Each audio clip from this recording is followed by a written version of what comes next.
selalu menjadi pejabat yang baik. Amin ya rabbal alamin. Nah baiklah ya kawan, sebelum saya akhiri, tadi Ustadz Adi dan Alwi sudah menyuruhkan kita jangan lupa nanti di depan sana ada sunduk untuk mengumpulkan bantuan dalam rangka membantu korban bencana, baik yang di Aceh, Sumatera Utara maupun Sumatera Barat. Kemarin kaum ibu juga sudah mengumpulkan, luar biasa. Kemarin cukup banyak dikumpulkan oleh ibu-ibu, ada pengajian ibu-ibu di sini. Nah, mudah-mudahan bapak-bapak juga bisa tidak kalah di dalam berderma. Kalau hari ini kita nggak punya duit, mungkin besok atau lusa, kapan aja sampaikan itu sumbangan. Yuk kita bantu rame-rame saudara kita yang terkena bencana, insya Allah. Karena memang bencana di Aceh ini saudara perlu kita ketahui, kalau dari segi korban memang lebih banyak tsunami tahun 2004. Kalau dilihat dari segi korban yang meninggal ketika itu, yang luka, yang hilang, yang ngungsi saudara. Tapi sungguh pun dahsyatnya tsunami di tahun 2004 dari segi penanganan cepat saudara, sehingga nggak ada yang kelaparan saudara. Saat itu saudara, begitu air laut surut, banyak jembatan tetap bisa dipakai, antar kota antar desa tidak putus, barang-barang bantuan masuk dengan mudah, sehingga nggak ada orang di Aceh ketika itu yang kelaparan saudara. Ya, korbannya 100.000 lebih yang mati saudara. Nah saat ini memang korbannya tidak sebanyak tsunami, tapi dengan terputusnya jembatan, terputusnya jalan saudara, bantuan sulit masuk saudara, akhirnya kelaparan banyak. Dan kalau ini dibiarkan, besok yang mati karena kelaparan bisa lebih banyak lagi saudara.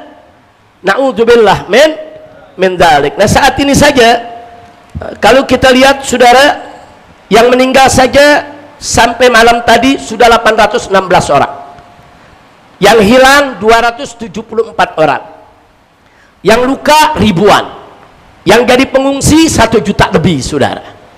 Dan ini daerah yang terputus masih banyak, hampir semua kabupaten saudara banyak yang terputus. Di mana di jembatan hancur, di mana di jembatan hancur.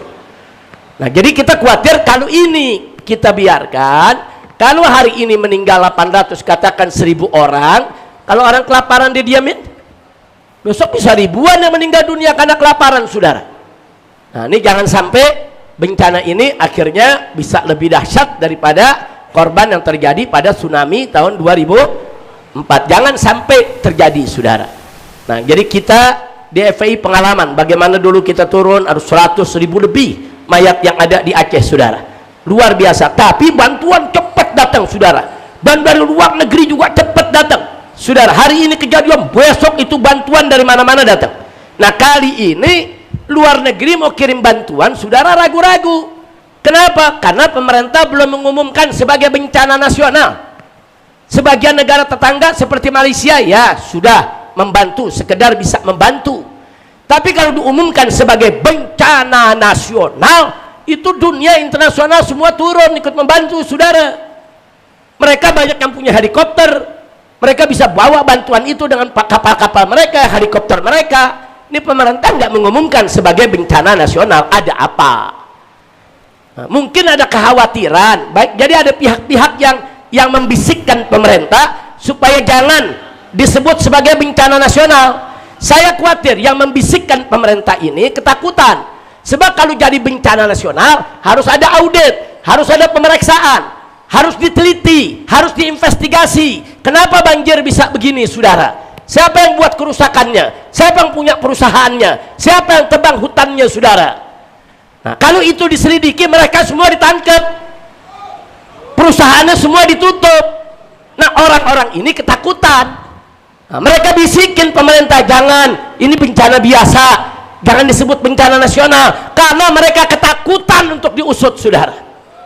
Nah kalau kita saudara yang gak ada urusan dengan korupsi tersebut, justru kita pengen segera diumumkan sebagai bencana nasional. Betul?